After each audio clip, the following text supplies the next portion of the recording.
அனைவருக்கும் வணக்கம். நம்ம 10வது தமிழில் இயல் 1 வரைக்கும் கம்ப்ளீட்டாக முந்தைய வீடியோவில் முடிச்சிட்டோம். இப்போ இந்த வீடியோவில் இயல் 6க்கான line by line question and answer பார்க்க போகிறோம். நீங்கள் 1 to 5 வீடியோ லிங்க்கை இந்த வீடியோ டிஸ்கிரிப்ஷனில் கொடுத்துட்றோம், போய் பார்த்துக்கோங்க. ரொம்ப யூஸ்ஃபுல்லாக இருக்கும். தொடர்ந்து வீடியோ பார்த்துட்டு வாங்க, உங்கள் ஃப்ரெண்ட்ஸுக்கு ஷேர் பண்ணுங்கள். இப்போது இந்த 5ஆம் இயல் என்னென்ன பாடம் கொடுத்துருக்காங்கன்னு பார்த்தோம்னா, எத்தனை தலைப்பு 2, 4, 6, 7 தலைப்பில் இந்த பாடம் கொடுத்துருக்காங்க. இதில் முதல் பாடம் பன்முக கலைஞர் உரைநடை படமும் பூத்தொடுத்தல், அப்புறம் முத்துக்குமாரசாமி பிள்ளை தமிழ், கம்பராமாயணம், பாய்ச்சல், அகப்பொருள் இலக்கணம், திருக்குறள் அப்படின்னு 7 தலைப்பு கொடுத்துருக்காங்க. இதில் மொதல் படம் பார்ப்போம். இதில் பன்முக கலைஞருங்கிறது கலைஞரை பற்றிய ஒரு பாடம். அந்த பாடம் இந்த வருஷம் புதுசாக ஆட் பண்ணியிருக்காங்க. அதை தனியாக ஒரு வீடியோவாக கொடுத்துருவோம். இப்போ இந்த மீதி இருக்க படத்தை பார்த்துருப்போம். மீதி என்ன படம் கொடுத்துருக்காங்கன்னா பூத்தொடுத்தல் எங்கள் நூலை எழுதுனது யாருன்னா உமா மகேஸ்வரி. நாரெடுத்து நறுமலரே தொடுப்பாலின் விரல் வளைவில் அழகு சிரிப்பதை அடையாளம் காணும் ஒரு கவிஞர் யாருன்னா உமா மகேஸ்வரி. பூத்தொடுத்தல் எங்கள் தலைப்பில் கவிதை எழுதுவது யாருன்னா உமா மகேஸ்வரி. இந்த பூவை தொடுப்பது எப்படி என்ற கவிதை எழுதியவர் உமா மகேஸ்வரி. கவிஞர் உமா மகேஸ்வரி எந்த மாவட்டத்தில் பிறந்தாருன்னா மதுரை மாவட்டம். அவங்க எங்கே வாழ்ந்துட்டு வராங்கன்னா தேனி மாவட்டத்தில் இருக்கிற ஆண்டுப்பட்டியில். உமா மகேஸ்வரி எழுதிய நூல்களுக்கு கவிதை தொகுப்பு என்னென்னு பார்த்தீங்கன்னா, நட்சத்திரங்களின் நடுவே, வெறும் பொழுது, கற்பாவே. இல்லை ஒரு கொஸ்டின் கேட்கலாம். நட்சத்திரங்களின் நடுவே வெறும் பொழுது கற்பாக என நூல்களை எழுதியவர் யார் அப்படின்னு கேட்டால் உமா மகேஸ்வரி. கவிதை, சிறுகதை, புதினம் போன்ற பல தளங்களை படைத்து வருவர் யாருன்னா உமா மகேஸ்வரி. இப்போ கவிதை பிள்ளை என்ன படம் கொடுத்துருக்காங்கன்னா, முத்துக்குமாரசாமி பிள்ளை தமிழ், குமரகுரு எழுதுகிற நூல். ஏற்றம் இறைத்தலும் எச்ச சந்தத்தை கொண்டிருப்பது நாட்டுப்புறத்தமிழ். குழந்தையின் தலை அசைத்தலுக்கு சந்தம் அமைத்து தருவது பிள்ளைத்தமிழ். செம்போனடி சிறு கிங்கினியோடு சிலம்பு கலந்தாட என்ற பாடல் வரி இடம்பெற்றுள்ள நூல் முத்துக்குமாரசாமி பிள்ளை தமிழில். செங்கிரை பருவம் 8வது பாடல். செம்போனடி சிறு கிங்கினியோடு சிலம்பு கலந்தாட என்ற பாடல் வரியை இயற்றியவர் யாருன்னா குமரகுருபரர். வைத்தியநாதபுரியில் எழுந்தருளிய முருகனை பற்றி பாடியிருக்காரு. குமரகுருபரர் எந்த முருகனை பாடியிருக்காருன்னா வைத்தியநாதபுரியில் எழுந்தருளிய முருகனை பற்றி பாடியிருக்காரு. அதுக்கடுத்து பண்டி. இந்த கொஸ்டின் அடிக்கடி கேட்டனா கொஸ்டின் பார்த்துக்கோங்க. பண்டிங்கிற சொல்லினுடைய பொருள் வயிறு. அசும்பிய ஒளி வீசுகின்ற. முச்சினா தலை உச்சி கொண்டை.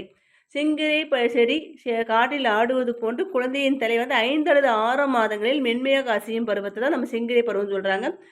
கேட்கலாம், எந்த மாதத்தில் செங்கிரை பருவம் சொல்லுவாங்கன்னு கேட்டாங்கன்னா 5 அல்லது 6 மாதங்களில் தான் நம்ம செங்கிரை பருவம் சொல்லுவாங்க. குழந்தை தன் 2 கைகளை ஊன்றி ஒரு காலினை மடக்கி மற்றொரு காலை நீட்டி தலை நிமிர்ந்து முகம் அசைந்து ஆடும் பருவம் தான் செங்கிரை பருவம்.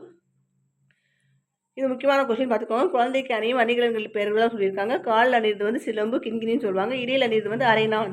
நெற்றியில் அணிவது சுட்டி. காதில் அணிவது குண்டலம் அல்லது குலை. தலையில் அணிவது சூளி. முத்துக்குமாரசாமி பிள்ளைத்தமிழை இயற்றியவர் யாருன்னா முத்துக்குமாரசாமி பிள்ளைத்தமிழில் செங்கிரை பருவம் 8ஆம் பாடலை இயற்றியவர் யாருனாலும் குமரகுருபரர். துணைத்தர வகை சிற்றிலக்கியங்களில் ஒன்று பிள்ளைத்தமிழ். இறைவனையோ தலைவரையோ அரசரையோ பாட்டுரை தலைவராக கொண்டு அவரை குழந்தையாக கருதி பாடும் சிற்றிலக்கியம் பிள்ளைத்தமிழ். பாட்டுரை தலைவரின் செயற்கரிய செயல்களை எடுத்து எம்புவது பிள்ளைத்தமிழ். பிள்ளைத்தமிழ் எத்தனை வகைப்படும் கேட்டால் 2 வகைப்படும். ஆண்பால் பிள்ளைத்தமிழ், பெண்பால் பிள்ளைத்தமிழ். இதில் ஆண்பால் பிள்ளைத்தமிழ் பருவங்கள் மொத்தம் எத்தனை 10 தான். பெண்பால் பிள்ளைத்தமிழ் பருவம் 10 தான். அதில் பொதுவான பருவங்கள் என்ன கேட்டால் 7. பிள்ளைத்தமிழில் உள்ள பாடல்கள் எண்ணிக்கை 100 பாடல்கள் இருக்குது. 10 பருவங்கள் அமைத்து பருவத்திற்கு 10 பாடல்கள் என்ன 100 பாடல்கள் பாடப்படுவது பிள்ளைத்தமிழ். குமரகுருடைய காலம் 17ஆம் நூற்றாண்டு. குமரகுரு எந்த மொழியில் புலமை மிக்கவர்? தமிழ், வடமொழி, இந்துஸ்தானி மொழியில் புலமை மிக்கவர். குமரகுருவை இயற்றிய நூல்கள் பார்த்துக்கோங்க. கந்தர் கலிவேன்பா, மீனசேமன் பிள்ளைத்தமிழ், மதுரை கலம்பகம், சகலகலி மாறல், நீதிநெறி விளக்கம், திருவாரூர் மும்முனி கோவை. இந்த நூலெல்லாம் குமரகுருவர் எழுதிய நூல். நமக்கு நீதி வெண்பாங்க நூல் எழுதுது காப்பா செய்கத்தம்பி பாவலர். அதேபோல் நீதி வெண்பாங்க நூல் சொல்லியிருந்தாங்க காப்பா செய்கத்தம்பி பாவலர் எழுதுறது. அதேபோல் நீதிநெறி விளக்கம் எழுதுறது யாரும் குமரகுருபரர். இதில் ஏதாவது யார் எந்தெந்த ஆசிரியர் என்னென்ன நூல் எழுதியிருக்காங்க தரவா படிச்சுக்கோங்க. இது ஒரு கொஸ்டின் கேட்கலாம். ஏதாவது ஒரு நூலை கொடுத்து இதை எழுதியது யார் அப்படின்னு கேட்கலாம். இப்போ ஆண்பால் பிள்ளைத்தமிழுக்குரிய கடைசி 3 பருவங்கள் என்னென்னா சிற்றில், சிறுபறை, சிறுத்தேர். பெண்பால் பிள்ளைத்தமிழ் இருக்கிற கடைசி 3 பருவங்கள் என்னென்னா கலங்கு, அம்மானை, ஊசல். இருபாலருக்கு பொதுவான பருவங்கள் காப்பு, செங்கிரை, தாள், சப்பானை, முத்தம், வருகை, அம்புலி. அப்புறம் கவிதை என்ன கொடுத்துருக்காங்கன்னா கம்பராமாயணம் கொடுத்துருக்காங்க. கம்பராமாயணம் எழுதியவார்னா கம்பர். கம்பன் இசைத்த கவியெல்லாம் நான் என்று கூறியவர் யாருன்னு கேட்டால் பாரதியார். தாதகு சோலை தோறும் சம்பக காடு தோறும் என்ற பாடல் வரி கம்பராமாயணத்தில் எந்த காண்டத்தில் இடம்பெற்றதுன்னு கேட்டால் பாலக்காண்டு மாற்றுப்படலத்தில். தண்டலை மயில்களாட தாமரை விலங்க தாங்க என்ற பாடல் வரி கம்பராமாயணத்தில் எந்த காண்டில் இடம்பெற்றிருக்குன்னா பாலக்காண்டத்தில் நாட்டுப்படலம் இடம்பெற்றிருக்கு. வன்மை இல்லை போயோர் வறுமை இன்மையால் என்ற பாடல் வரி கம்பராமாயணத்தில் இது பாலக்காண்டம் நாட்டு பாடலில் இடம்பெற்றிருக்கு. பெய்யோ நூலி தன்மேனியில் விரிஜோதியின் மறைய என்ற பாடல் வரி கம்பராமாயணத்தில் எந்த காண்டத்தில் இடம்பெற்றிருக்குன்னு கேட்டால் அயோத்தியா காண்டம் கங்கை படலத்தில் இடம்பெற்றிருக்கு.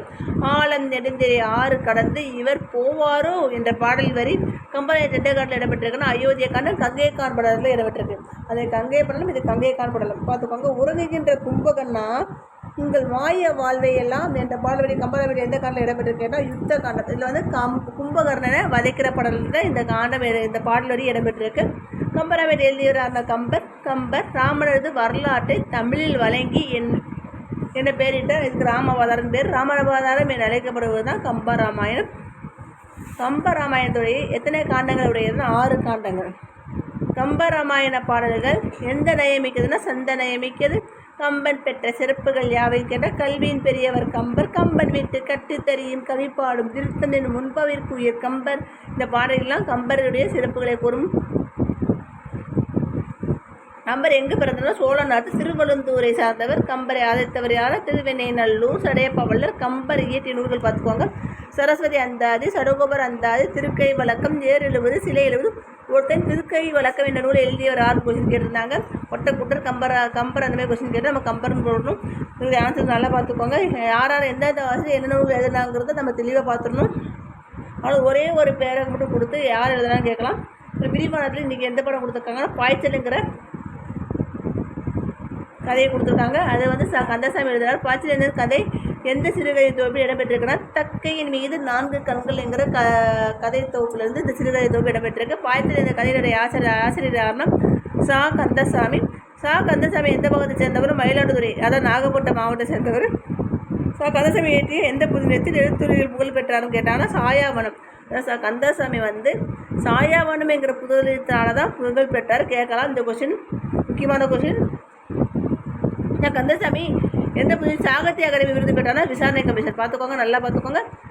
அவர் வந்து எழுத்துலகில் புகழ்பெற்ற புதினம் என்னென்னா சாயாவனம். சாகித்ய அகாடமி விருது பெற்ற புதினம் என்னென்னா விசாரணை கமிஷன். அப்புறம் அவர் குறும்படத்துக்கு அனைத்துலக விருது பெற்றது என்னென்னா சுடுமண் சிலைகள்ங்கிற குறும்படத்துக்கு அனைத்துலக விருதையும் பெற்றார். அப்புறம் இவர் எழுதிய சிறுகதைகள் எண்ணிக்கை வந்து 150க்கு மேற்பட்ட சிறுகதைகள் எழுதியிருக்காரு. 500க்கு மேற்பட்ட புதினங்கள் எழுதியிருக்காரு. இவர் எழுதிய நூல்கள் பாருங்கள். இவர் எழுதிய புதினங்கள்லாம் வந்து துளைந்து போனவர்கள், சூரிய வம்சம், சாந்தகுமாரிங்கிற புதினங்கள் எழுதியிருக்காரு. பூங்கு இரும் பரப்பின் வங்க ஈட்டத்து தொண்டியூர் என்ற வரி இடம்பெற்ற நூல் வந்து சிலப்பதிகாரம் ஊருக்கான் கதையில் இடம்பெற்றிருக்கு.